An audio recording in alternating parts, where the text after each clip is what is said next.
Dear audience, আসসালামু আলাইকুম। তো বরাবরের মতো আমি আবারও চলে আসলাম আপনাদের মাঝে আরও একটি নতুন ভিডিও নিয়ে। তো এখানটায় যে জুকি প্লেন মেশিনটা দেখছেন আপনারা, এই মেশিনটার সমস্যাটা হচ্ছে আমাদের যখন মেশিনটাকে চালানোর সময় প্রথম অবস্থায় আমাদের ব্যাগ স্টিচটা মারে, কিন্তু দ্বিতীয়ত যখন ব্যাগে পাড়া দিচ্ছি তখন কিন্তু আমাদের ব্যাগ স্টিচটা মারতেছে না। তো এটাই হচ্ছে এই মেশিনটা মূলত সমস্যা। তো এখানটায় দেখুন, আমি সুইচটাকে বন্ধ করে আবারও সুইচটাকে দিলাম, এরপরে আপনাদেরকে একেবারে কাছের থেকে দেখিয়ে দিচ্ছি। তো এখানটায় দেখুন, মেশিনে পাড়া দেওয়ার সঙ্গে সঙ্গে কিন্তু আমাদের ব্যাগ স্টিচটা হয়েছে, কিন্তু পরে দেখুন যখন মেশিনে ব্যাগে পাড়া দেওয়া হচ্ছে তখন কিন্তু আর ব্যাগ স্টিচটা হচ্ছে না। তো দেখেন, এখানে ব্যাগে পাড়া দিলে কিন্তু আমাদের মেশিনে ব্যাগ স্টিচ হয় না। মূলত এটাই হচ্ছে এই মেশিনটার সমস্যা। তো এই মেশিনটায় কী সমস্যা হয়েছে আর কোথায় সমস্যা হয়েছে আমি আপনাদেরকে সমাধান করে অবশ্যই দেখাবো। তার আগে একটা কথা, আপনারা চ্যানেলের নতুন সদস্য হলে অবশ্যই চ্যানেলটিকে সাবস্ক্রাইব করবেন এবং পাশে থাকা বেল বাটনটি বাজিয়ে অল নোটিফিকেশন বাটনটাকে চালু করে রাখবেন এই ধরনের আরও নতুন নতুন ভিডিও পাওয়ার জন্য।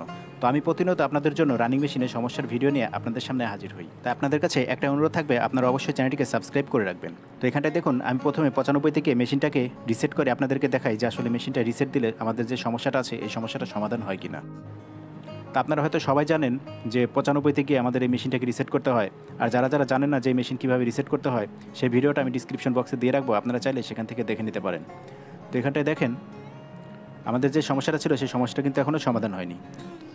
তো এরপরে চলুন আমরা দেখে নিই আমার যে স্পিড কন্ট্রোলারটা আছে এই স্পিড কন্ট্রোলারে কোনো সমস্যা হয়েছে কিনা।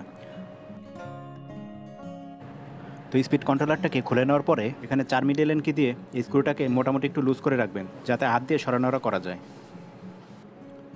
তো এখানটায় আরও একটা জিনিস ভালো করে লক্ষ্য করবেন, দেখবেন এখানটায় যদি কোনো প্রকার ময়লা থাকে তাহলে কিন্তু আপনাদের এই সমস্যাটা হতে পারে।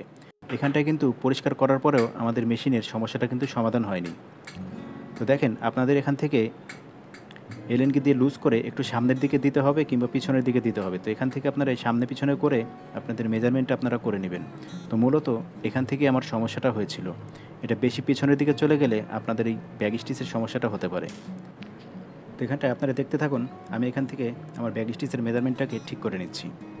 তো মূলত এখান থেকে কিন্তু আমার দুই সাইডেই ঠিকঠাক রেখে তারপরে মেজারমেন্টটা করতে হবে, কারণ বেশি সামনের দিকে দিয়ে দিলে কিন্তু মেশিনের স্পিডটা অনেক বেড়ে যাবে।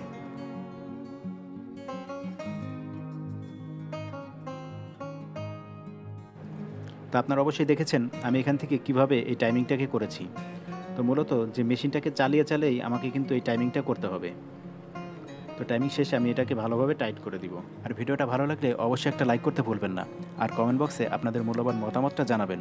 আর চ্যানেলের নতুন সদস্য হলে অবশ্যই চ্যানেলটিকে সাবস্ক্রাইব করে রাখবেন এই ধরনের আরও নতুন নতুন ভিডিও পাওয়ার জন্য। তো চলুন আপনাদেরকে একবার চালিয়ে দেখা। তো দেখুন, এই মেশিনটা যে ব্যাগ স্টিচের সমস্যাটা ছিল, মূলত সমস্যাটা এই স্পিড কন্ট্রোলার থেকেই হয়েছিল। তো এখন দেখুন, আমার এটা সমাধান করার পরে আমার কিন্তু দুই সাইডে ব্যাগ স্টিচ মারতেছে। তো আগে কিন্তু আমার নাইফটাও কিন্তু মারতেছিল না, সেই নাইফটাও কিন্তু এখন মারতেছে। তো ভালো থাকবেন, সুস্থ থাকবেন, দেখা হবে পরবর্তী কোনো ভিডিওতে। আল্লাহ হাফেজ।